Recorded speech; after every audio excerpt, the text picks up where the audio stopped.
Bismillahirrahmanirrahim. Assalamualaikum warahmatullahi wabarakatuh. Alhamdulillah. Alhamdulillahilladzi arsala rasulahu bil huda wa dinil haqq liyudhhirahu 'ala ad-dini kullihi wa kafa billahi shahida. Asyhadu an la ilaha illallah wa asyhadu anna Muhammadar Rasulullah. Allahumma shalli ala sayyidina Muhammad wa ala ali sayyidina Muhammad. Bapak Ibu yang saya muliakan, insya Allah dalam keadaan sehat. Perkenalkan, nama saya Bobi Hendro Wardono, MPD, salah satu dosen pada perguruan tinggi yaitu STID Al-Qur'aniyah Manak Bengkulu Selatan. Dalam kesempatan ini saya mengampuh mata kuliah yang cukup penting, yaitu Akidah Akhlak pada program studi pendidikan agama Islam. Di tahun 2024 ini pun saya mendapat kesempatan untuk mengikuti pelatihan peningkatan kapasitas dosen di UIN Raden Intan Lampung. Dalam kesempatan ini Bapak Ibu hadirin, kita akan menyajikan beberapa hal berkenaan dengan mata kuliah Akidah Akhlak. Pentingkah akidah akhlak dalam hidup? Maka sebuah pertanyaan yang cukup menarik, dan tentu kita semua dapat menjawab pertanyaan tersebut, bahwasanya sangatlah penting kita untuk memahami, mengetahui, mengimplementasikan di dalam kehidupan kita tentang akidah dan akhlak. Akhlak di era sekarang pada abad ke-21 kita dituntut untuk meningkatkannya dan mempererat dalam hidup dan kehidupan kita, karena tentu ini menjadi sebuah kebermanfaatan yang sangatlah penting. Kita dapat mendengar banyak sekali pelanggaran asusila, banyak sekali kriminal yang terjadi.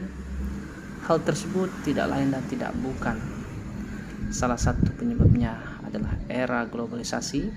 Teknologi yang semakin canggih membuat manusia semakin berani untuk berbuat dan melakukan sesuatu.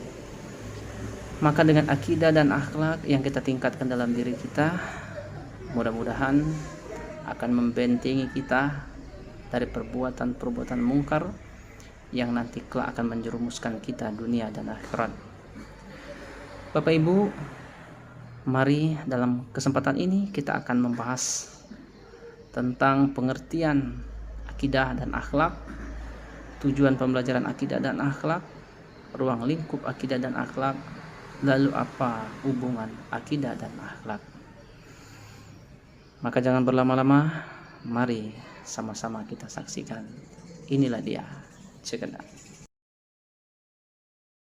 Pengertian akidah secara bahasa berasal dari kata al-aqd, yakni ikatan, pengesahan, penguatan, kepercayaan atau keyakinan yang kuat, dan pengikatan dengan kuat.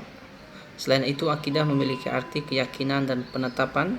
Akidah juga dapat mengandung arti ikatan dua utas tali dalam satu buhul sehingga menjadi satu buhul yang tersambung.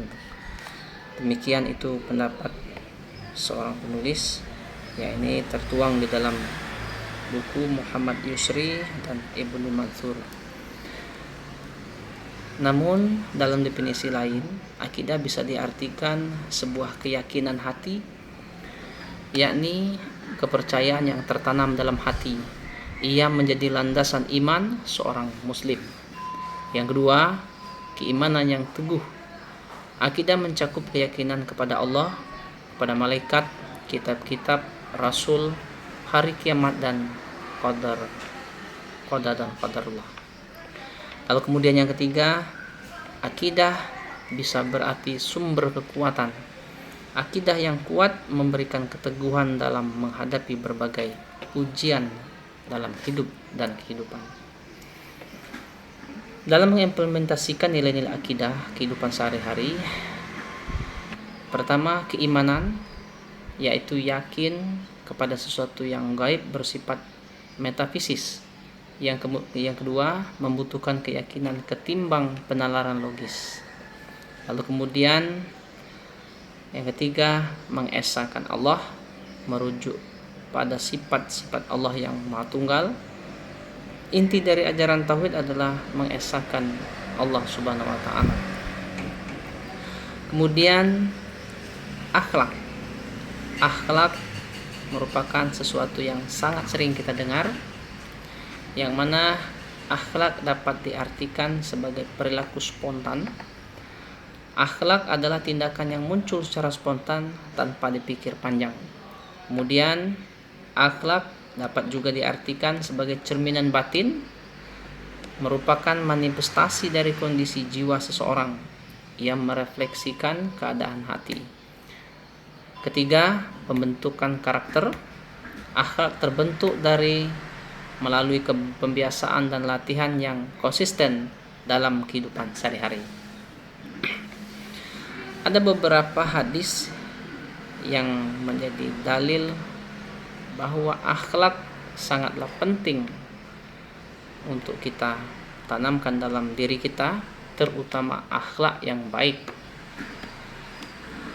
Salah satu hadis riwayat Tirmizi, Rasulullah SAW bersabda, akmalul mu'minina imanan ahsanuhum khuluqan, yang artinya orang beriman yang paling sempurna imannya adalah yang terbaik akhlaknya. Lalu tentu kita bertanya, akhlak itu terbagi menjadi berapa? Atau apa saja pembagian dari akhlak? Akhlak dapat dibagi menjadi dua, yaitu akhlak buruk dan akhlak yang baik. Akhlak yang buruk yaitu akhlak mazmumah, akhlak yang dibenci oleh Allah Subhanahu wa taala, yang bisa meliputi perilaku-perilaku tercela, mencuri, pembohong, munafik, tidak jujur, kemudian khianat dan sebagainya. Lalu kemudian akhlak yang baik merupakan perilaku yang sangat disenangi oleh Allah Subhanahu wa taala.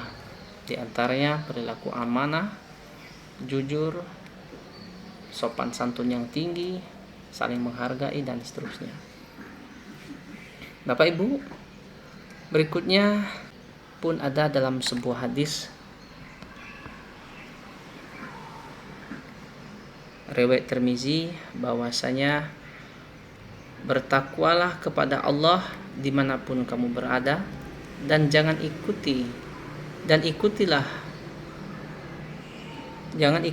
keburukan itu dengan kebaikan, niscaya akan menghapusnya, dan berakhlaklah kepada manusia dengan akhlak yang baik. Next, lalu kemudian kita berbicara kembali masalah akidah.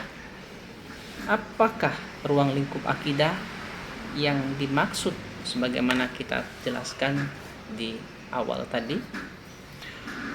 Akidah bisa berarti keesaan Allah yang memiliki makna meyakini Allah sebagai satu-satunya Tuhan yang patut disembah.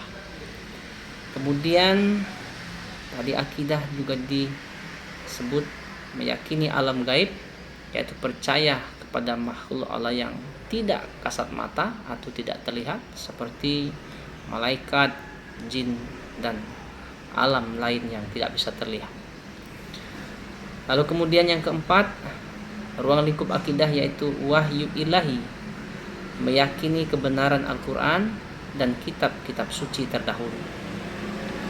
Keempat, utusan Allah, yaitu mengimani para nabi dan rasul sebagai pembawa risalah ilahi. Lalu ruang lingkup akhlak apa saja? Ruang lingkup akhlak terbagi menjadi 3 ruang. Pertama, bagian akhlak kepada Allah, yaitu mencintai, mentaati, dan bersyukur kepada Allah dalam setiap keadaan. Yang kedua, akhlak kepada sesama manusia, yaitu berbuat baik, menghormati dan menyayangi sesama manusia tanpa membeda-bedakan. Ketiga, akhlak kepada lingkungan, menjaga dan melestarikan alam di sekitar sebagai amanah dari Allah Subhanahu wa taala. Next, pembentukan akhlak dapat dilakukan menjadi 4 bagian. Pertama, pemahaman bahwasanya mengerti konsep akhlak mulia dan pentingnya dalam kehidupan itu akan menjadi dasar pembentukan akhlak. Ketika kita sudah memahami apa saja konsep dasar akhlak mulia tersebut, pasti kita akan menjadi dasar dalam pembentukan akhlak dalam diri manusia atau diri kita. Yang kedua, pembiasaan. Melakukan perbuatan baik secara konsisten, rutin, hingga menjadi kebiasaan merupakan hal yang penting untuk mencetak, membentuk akhlak pada diri seseorang. Ketiga, keteladanan, yaitu mengikuti contoh akhlak mulia dari Rasulullah SAW dan orang-orang saleh. Kita tentu banyak diberikan pelajaran, tauladan, contoh dari Rasulullah dan para sahabat, para ulama, para tabi'in yang dapat kita terapkan dalam kehidupan kita sehari-hari. Keempat, muhasabah, melakukan introspeksi diri dan perbaikan akhlak secara terus-menerus. Sesungguhnya manusia dapat merubah dirinya dengan jalan menyadari bahwa pada dirinya ada hal yang belum baik, ada hal yang perlu diperbaiki. Insya Allah itu juga menjadi hal yang amat penting dalam pembentukan akhlak. Setelah kita banyak berbicara tentang akhlak, tentang akidah, tentu kita ingin memahami apa manfaat dasar daripada akidah dan akhlak. Setidaknya ada 4 manfaat akidah dan akhlak. Pertama, ketenangan jiwa. Akidah yang kuat memberi ketentraman hati dalam menghadapi cobaan hidup. Kedua, hubungan harmonis. Akhlak mulia menciptakan hubungan yang baik dengan sesama manusia dan kepada Allah Subhanahu wa taala. Ketiga, manfaat akidah akhlak adalah masyarakat sejahtera.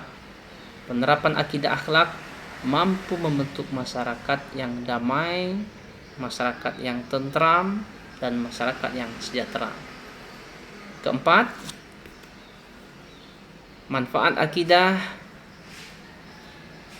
yakni memberikan kehidupan yang bermakna, yang sangat penting itu ada dalam diri setiap manusia. Merupakan akidah akhlak memberi arah dan tujuan hidup yang jelas dan bermakna.